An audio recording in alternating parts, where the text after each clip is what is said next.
12 ways to win people to your way of thinking. 1. The only way to get the best of an argument is to avoid it. 9 times out of 10, an argument ends with each of the contestants more firmly convinced than ever that he is absolutely right. A man convinced against his will is of the same opinion still. A misunderstanding is never ended by an argument but by tact, diplomacy, conciliation, and a sympathetic desire to see the other person's viewpoint. Anyone who takes the time to disagree with you is interested in the same things you are. Think of them as people who really want to help you, and you may turn your opponents into friends. 2. Show respect for the other person's opinions. Never say, "You're wrong." If you could be sure of being right only 55% of the time, you could make millions on Wall Street. So if you can't be sure of being right even 55% of the time, why should you ever tell other people that they are wrong? If you are going to prove anything, don't let anybody know it. Do it so subtly, so adroitly, that no one will feel that you are doing it. There's magic in saying, "I may be wrong. I frequently am." Let's examine the facts. Few people are logical. Most of us are prejudiced and biased. We sometimes find ourselves changing our minds without any resistance or heavy emotion. But if we are told we are wrong, we resent the imputation and harden our hearts. Our first reaction to most of the statements, which we hear from other people, is an evaluation or judgment, rather than an understanding of it.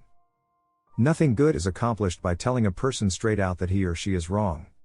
You only succeed in stripping that person of self-dignity and making yourself an unwelcome part of any discussion. 3. If you are wrong, admit it quickly and emphatically. If you know that you are going to be rebuked, beat the other person to it and do it yourself. It is much easier to listen to self-criticism than to bear condemnation from somebody else. Doing so will very likely cause the other person to respond with a generous and forgiving attitude. There is a certain degree of satisfaction in having the courage to admit one's errors. It not only clears the air of guilt and defensiveness, but often helps solve the problem created by the error. Any fool can try to defend his or her mistakes, and most fools do, but it raises one above the herd and gives one a feeling of nobility and exaltation to admit one's mistakes. 4. Begin in a friendly way. If you want to win a man to your cause, first convince him that you are his sincere friend. Gentleness and friendliness is always more effective than being argumentative and divisive. Showing appreciation can make people change their minds more readily than all the bluster and storming in the world. 5. Get the other person saying, "Yes, yes" immediately. Don't start a conversation by discussing the things on which you differ. Begin by emphasizing the things on which you agree. Keep your opponent saying yes, yes at the outset. The more yeses you can induce at the outset, the more likely you are to succeed in capturing the attention for our ultimate proposal. Don't fall into the trap of fanning your own importance by antagonizing others at the outset. It doesn't pay to argue. It is much more profitable and interesting to look at things from the other person's viewpoint and try to get that person saying yes, yes. 6. Let the other person do a great deal of the talking. Let the other people talk themselves out. They know more about their business and problems than you do. Listen patiently and with an open mind. Don't interrupt. Talk less about you and your accomplishments. Only mention them when asked. 7. Let the other person feel that the idea is his or hers. People have more faith in the ideas they discover themselves than in the ideas that are given to them. It's wiser to make suggestions than to ram your opinions down the throats of other people. No one likes to feel that he or she is being sold something or told to do a thing. The reason why rivers and seas receive the homage of 100 mountain streams is that they keep below them. 8. Try honestly to see things from the other person's point of view. Success in dealing with people depends on a sympathetic grasp of the other person's viewpoint. Cooperativeness in conversation is achieved when you show that you consider the other person's ideas and feelings as important as your own. Increase your tendency to think always in terms of the other person's point of view. 9. Be sympathetic with the other person's ideas and desires. Want to stop arguments, create goodwill, and make the other person listen attentively? Here's the magic phrase: I don't blame you one iota for feeling as you do. If I were you, I would undoubtedly feel just as you do. 3/4 of the people you will ever meet are hungering and thirsting for sympathy. Give it to them, and they will love you. 10. Appeal to the nobler motives. A person usually has 2 reasons for doing a thing. One that sounds good and a real one. All of us, being idealists at heart, like to think of motives that sound good.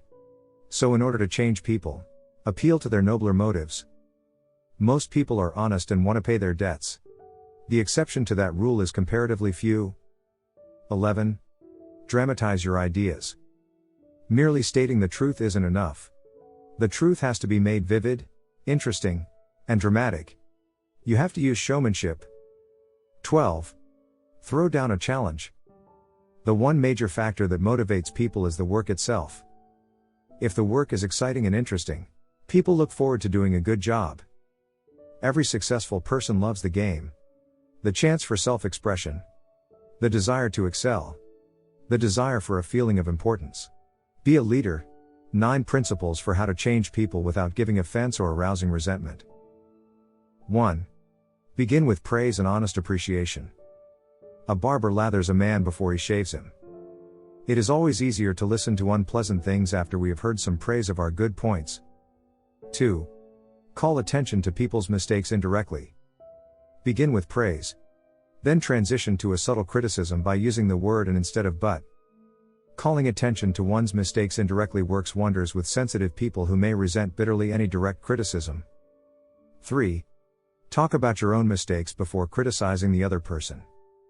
It's easier to listen to a recital of your faults if the person criticizing begins by humbly admitting that he, too, is far from impeccable. Admitting one's own mistakes, even when one hasn't corrected them, can help convince somebody to change their behavior. 4. Ask questions instead of giving direct orders. Give people the opportunity to do things themselves. Let them learn from their own mistakes. This technique saves a person's pride and gives him or her a feeling of importance. It encourages cooperation instead of rebellion. Resentment caused by a brash order may last a long time, even if the order was given to correct an obviously bad situation.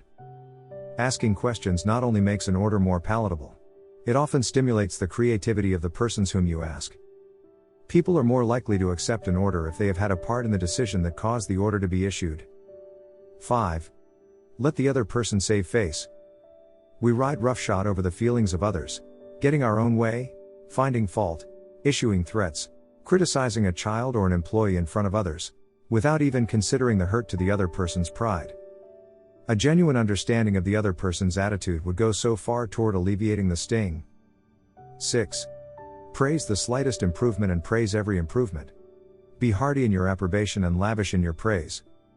When criticism is minimized and praise emphasized, the good things people do will be reinforced and the poorer things will atrophy for lack of attention. Everybody likes to be praised, but when praise is specific, it comes across as sincere. Nobody wants insincerity. Nobody wants flattery. 7. Give the other person a fine reputation to live up to. If you want to improve a person in a certain aspect, act as though that particular trait were already one of his or her outstanding characteristics. 8. Use encouragement. Make the fault seem easy to correct. Praise things others do right and minimize their errors. Give encouragement and others will desire to keep improving. Tell someone that they are stupid, has no gift for it, or is doing it all wrong and you will have destroyed almost every incentive to try and improve. 9. Make the other person happy about doing the thing you suggest. Be sincere. Do not promise anything that you cannot deliver. Know exactly what it is you want the other person to do. Be empathetic. Ask yourself, what is it the other person really wants? Consider the benefits that person will receive from doing what you suggest. Match those benefits to the other person's wants.